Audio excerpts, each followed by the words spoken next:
लग्नानंतरचे प्रेम भाग 41. कधीही काय 15 दिवसाचा वेळ काढून त्यासाठीच आलो आहे ना आपण. तो तिच्याकडे पाहून गालात हसत भुवया उंचावत म्हणाला. तिला अजून लाल झाली. त्यानंतर तिने देवघरात देवाला दिवा लावला. नंतर तुळशीजवळ दिवा लावला. डोळे मिटून तुळशीला हात जोडून तिने नमस्कार केला. सुमित मात्र झोपाळ्यावर बसून हे सर्व कौतुकाने पाहत होता. बाहेर पावसाळी वातावरण निर्माण झाल्यामुळे त्याला आज सर्व काही रोमॅन्टिक वाटत होतं. 1-2 पाऊस पडून गेले होते, तरीही मातीच्या सुगंधाची दरवळ सर्वत्र पसरली होती. सुमितचे डोळे तर आता पासूनच बेधुंद होऊन धनश्री सोबत स्वप्नात हरवले होते. तुळशीला नमस्कार करून ती किचनमध्ये गेली. तोही उठून तिच्या मागे गेला. "ए धनश्री, आवर ना लवकर." तो डोळे बारीक करून मासूम चेहरा बनवून तिच्याजवळ येत म्हणाला. "हो रे, जेवायचं नाही का तुला?" ती त्याच्याकडे पाहून भुवया उंचवत म्हणाली. "नाही, माझं पोट तर तुला पाहूनच भरलं आहे." तो तिच्या नाकावर बोटाने स्पर्श करत म्हणाला. "थांब, मी तुझ्यासाठी तुझ्या आवडीची भाजी बनवते. सांग, तुला काय आवडतं?" तो हाताची घडी घालून भिंतीला टेकून उभा तिच्या डोळ्यात पाहत म्हणाला. तशी ती लाजली. "बरं, तू जरा बाहेर थांब, मी तुझ्यासाठी काहीतरी बनवते." म्हणत ती त्याच्या हाताला पकडून त्याला बाहेर घेऊन गेली. "आता गप्प बस इथे, म्हणजे मी पटकन आवरते." ती त्याच्यावर डोळे मोठे करत त्याला सोफ्यावर बसवत म्हणाली. तो मात्र तिला पाहण्यातच हरवून गेला होता. अक्काने जेवण बनवून ठेवलं होतं, तरीही तिने सुमितच्या आवडीचे 1-2 पदार्थ बनवले आणि दोघांसाठी जेवण वाढून घेतलं. ती एक घास खात त्याच्याकडे पाहून म्हणाली. "सुमित, ही भाजी मी बनवली. कशी झालीये?" "छान," तो म्हणाला. तिने त्याच्यासाठी भाजी बनवली होती खरी, पण त्याचं आता जेवणावर लक्ष कुठे होतं. "सुमित, दुपारी तू पिशवीतून काहीतरी घेऊन आला होतास ना? मला म्हणालास की तुझ्यासाठी गिफ्ट आहे. कुठे आहे माझं गिफ्ट?" ती आठवत म्हणाली. "चल ना मग लवकर आवरून. मी तर केव्हापासून उत्सुक आहे तुला गिफ्ट देण्यासाठी. तूच आवरत नाहीस." तो तिच्याजवळ जात म्हणाला. "चल लवकर, नाहीतर आता तुला उचलून घेऊन जाईन हा."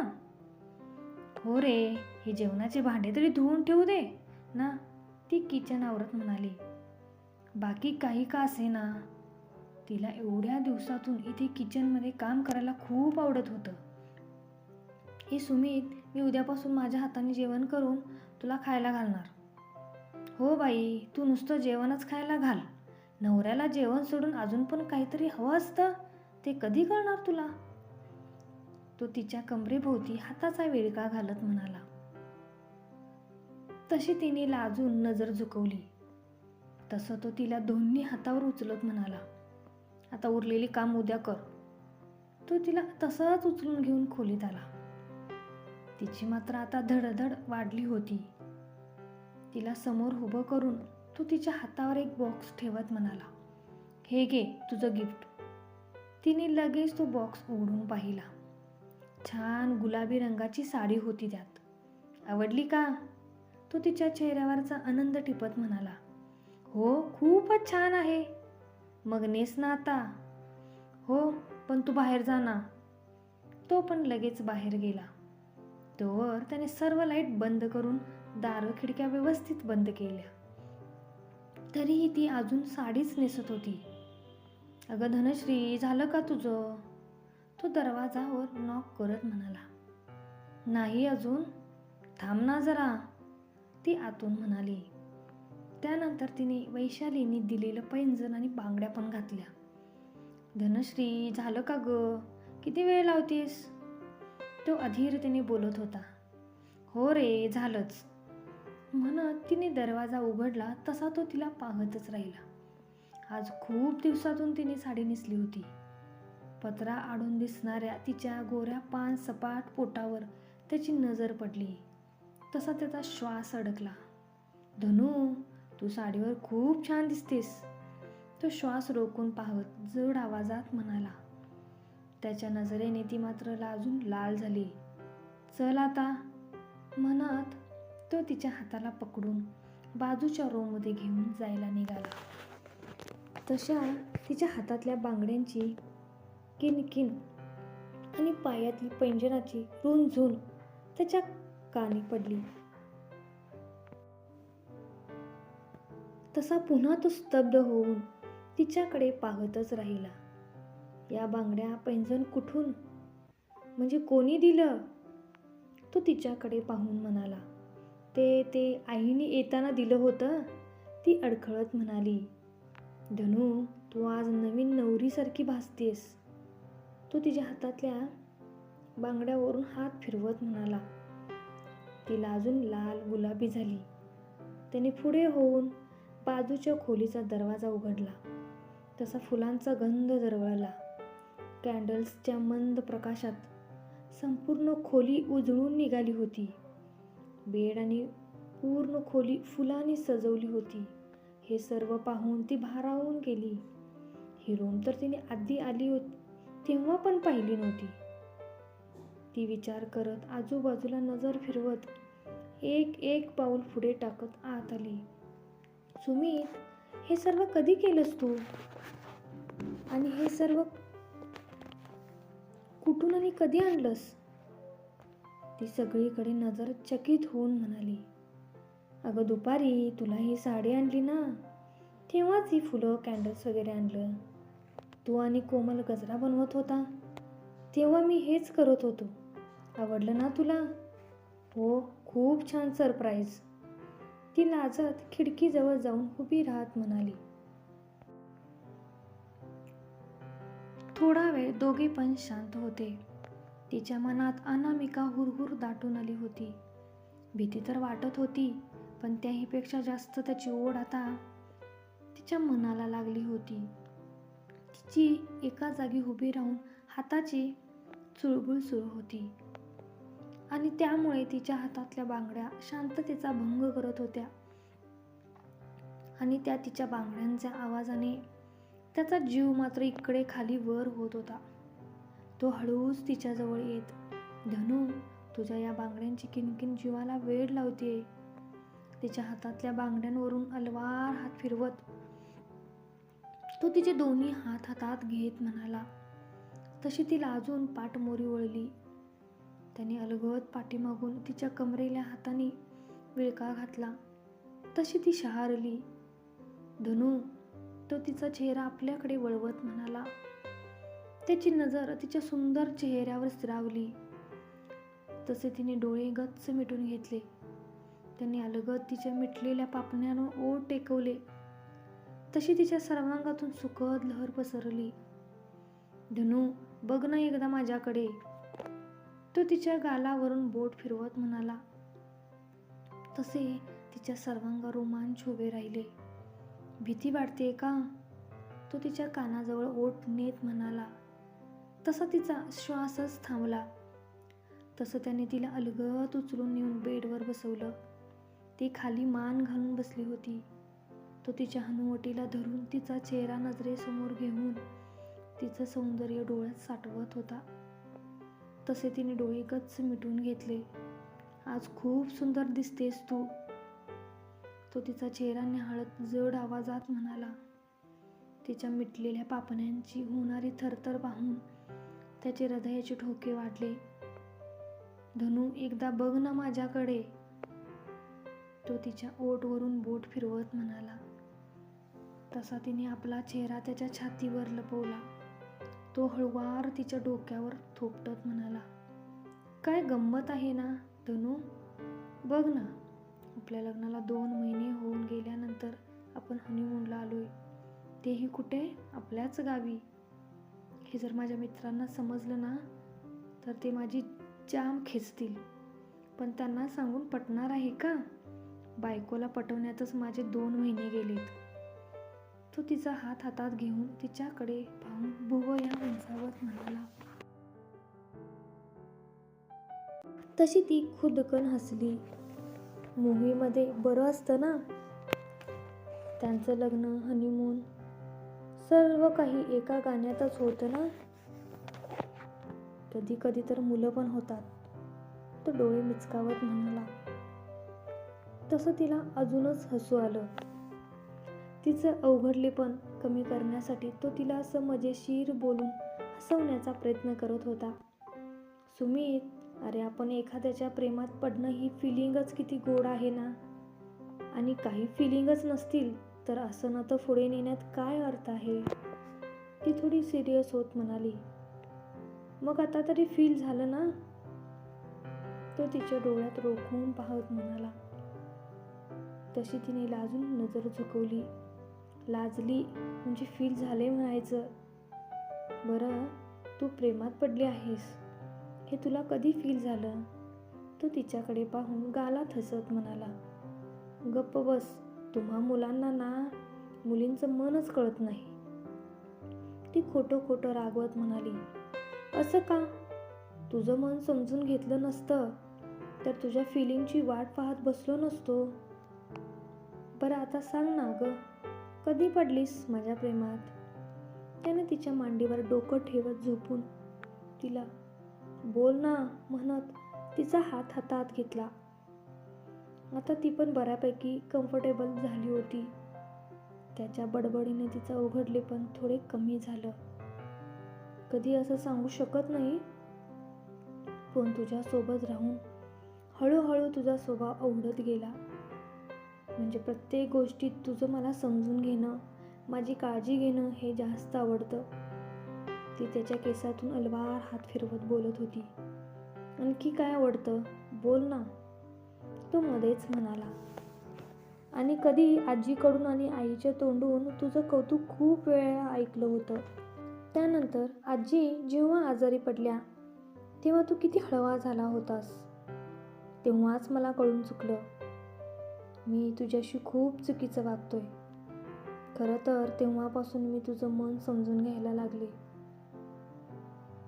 आणि त्यानंतर प्रेमने जो गोंधळ घातला तेव्हा खरी माझ्या मनाला तुझ्यावरच्या प्रेमाची जाणीव झाली. तुझ्यासोबत माझं लग्न झालं होतं आणि आपण दोघे एका खोलीत राहत होतो. तरीही मला माझ्या इच्छेविरुद्ध तू स्पर्शसुद्धा केला नाहीस. आणि त्या प्रेमने माझ्या निर्मळ मैत्रीचा चुकीचा अर्थ काढला.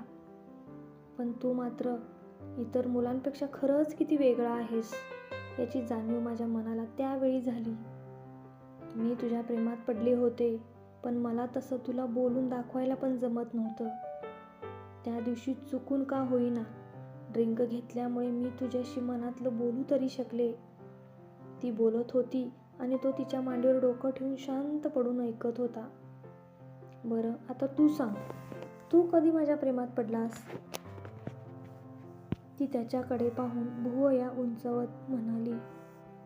तसा तो उठून तिच्या हातात घेत तिच्या समोर बसला.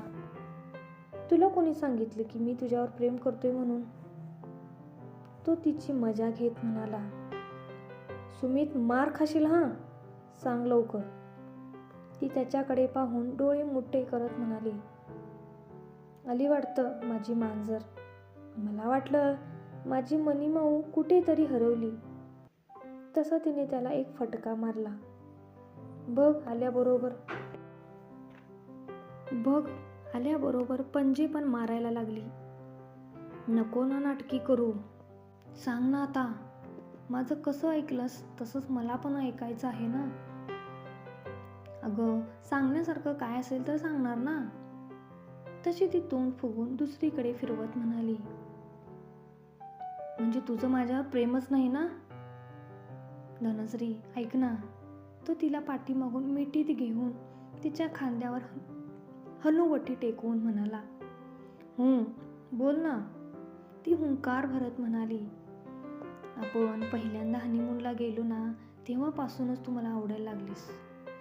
का कोण जाणे, तुझं ते मांजरीसारखं गुरगुरणं असू दे, नाहीतर हे असं ढबू मिरचीसारखं फुगून बसणं असू दे, सर्व काही आवडायला लागलं होतं. आणि तेव्हाच मी ठरवलं तुला वेळ द्यायचा, कारण तुला सर्व ॲक्सेप्ट करायला वेळ द्यायला हवा. थँक्स सुमित. खरंच मला नाही वाटत तुझ्या जागी दुसरा कोणी असता तर त्याने मला एवढं समजून घेतलं असतं. आणि हे काय ढोबू मिरची का म्हणालास मला? ती त्याचं आधीच बोलणं आठवत डोळे मोठे करून म्हणाली. ती अशी फुरगटून बसते ना तेव्हा ढोबू मिरची सारखीच दिसतेस ना, म्हणून म्हटलं. जा, मी नाही बोलणार तुझ्याशी, ती दूर होत म्हणाली. तसा तो तिचा हात हातात घेत म्हणाला, ते सर्व जाऊ दे, आता दोघांना पण फील झाले ना, मग आता फील घ्यायचं का? तो तिच्या डोळ्यात आर पार पाहत म्हणाला. तशी तिने त्याच्या बोटात गुंतलेल्या बोटाची पकड घट्ट केली. आय लव्ह यू धनू, तो तिचा चेहरा उंजळीत घेत म्हणाला. आय लव्ह यू टू, ती त्याच्या नजरेत नजर मिसळत थरथरत्या ओठांनी म्हणाली. तिने थोडं झुकून त्याच्या कपाळावर अलगद ओठ टेकवले. तसा तो तिच्याकडे पाहून मंद हसत ओठांवर खीस देत म्हणून तिला खुणवत होता. तिने लाजून उंजळीत चेहरा लपवला. तसं त्याने तिचे हात बाजूला करत तिला जवळ घेत तिच्या ओठांवर ओठ टेकवले. तीच सर्वांग रोमांचक झाली. तशी तीही त्याला प्रतिसाद देऊ लागली. दोघांचे श्वास अधीर होऊन एकमेकांत मिसळत होते. त्याच्या मानेवरची तिची पकड अजून घट्ट झाली होती. तिच्या मानेवर त्याचे ओठ विसावले तसे तिच्या अंगावर रोमांच उभे राहिले. तो तिच्यावर चुंबनाचा वर्षाव करत तिला हळुवारपणे फुलवत होता. तिच्या मनाला समजून घेऊन प्रेमळ स्पर्शाने तिच्या भावनांना साथ घालत त्याने हळूहळू तिच्या मनासोबत शरीरावर ताबा मिळवला. तीही त्याच्या प्रेमळ स्पर्शाने हळुवार कळीसारखी उमलत होती. दोघे प्रेम वर्षावात न्हावून निघत होते. एवढ्या दिवसांच्या प्रतीक्षेनंतर दोन जीव एकरूप झाले. फायनली यांच्या नवीन आयुष्याला सुरुवात झाली. एवढ्या दिवसांच्या प्रतीक्षेनंतर धनश्री सुमित एकत्र आली. पण तुम्ही मात्र लक्षात ठेवा, हे असं कथेतच होऊ शकतं. खऱ्या आयुष्यात असं कोणी कोणाला मनवत बसून वेळ फुकट घालवत नाही. दुसऱ्या दिवशी सकाळी धनश्रीला जाग आली तशी नजर सुमितच्या चेहऱ्यांवर पडली. झोपेत पण त्याच्या चेहऱ्यावर समाधान विलसत होतं. ती पण त्याच्याकडे पाहून समाधानाने गालातच हसत हळूच त्याच्या केसातून हात फिरवत तिने त्याच्या कपाळावर किस करून उठून आपलं आवरायला गेली. थोड्या वेळात आवरून ती खाली किचनमध्ये आली. तिला काय आठवलं तसं ती पुन्हा भरभर जिन्यावरून वरती आली. थोड्या वेळाने रांगोळीचा डबा घेऊन ती खाली आली. तुळशीच्या बाजूला छान रांगोळी घातली. त्यानंतर देवराशी तुळशीची राशी करून किचनमध्ये गेली. ती दोघांसाठी नाश्ता बनवत होतीच की तेवढ्यात अक्का तिला आवाज देत आत आली. अगं धनश्री, तू स्वयंपाक बनवतेस की काय? हो काकू, बसा नाश्ता करा. धनश्रीने उपमा बनवला होता. ती अक्काला प्लेटमध्ये उपमा वाढत म्हणाली. अगं पण लताताई मला जाताना बजावून सांगून गेल्या आहेत की मुलांना काय हवं नको ते पहा आणि सकाळ संध्याकाळ दोन्ही वेळेचं जेवणाचं पण तूच बघ, आणि तरीही तू कशाला त्रास करून घेतेस? अक्का तिच्या हातून नाश्त्याची प्लेट घेत म्हणाली. काकू, आधी खाऊन तरी बघा, मला तुमच्यासारखं जेवण बनवता येते का? त्याने एक घास खाल्ला तशी अक्का तिच्याकडे पाहत म्हणाली. खूप छान झालंय ग उपमा. धनश्री त्याच्याकडे पाहून गालात हसत म्हणाली. काकू, मी पण बनवेन आमच्या दोघांचं जेवण. अशी का ग म्हणतेस? मी बनवलेलं तुला आवडत नाही वय? तसं नाही हो काकू, मला पण जेवण बनवायला खूप आवडतं, पण तिकडे मुंबईत पण सुनीताताई काहीच करून देत नाही. हवं तर तुम्ही तुमच्यासाठी बनवलेली भाजी थोडी आम्हाला देत जा आणि मी बनवेन त्यात तुम्हाला पण घेऊन जात जा, म्हणजे तुम्हाला पण वाईट वाटणार नाही. मला आणि सुमितला पण तुमच्या हातची चवदार भाजी खायला मिळेल. असं म्हणतात ना, नवऱ्याला आपण बनवलेलं जेवण खायला घातलं तर दोघांमधलं प्रेम वाढतं. धनश्री लाजत म्हणाली.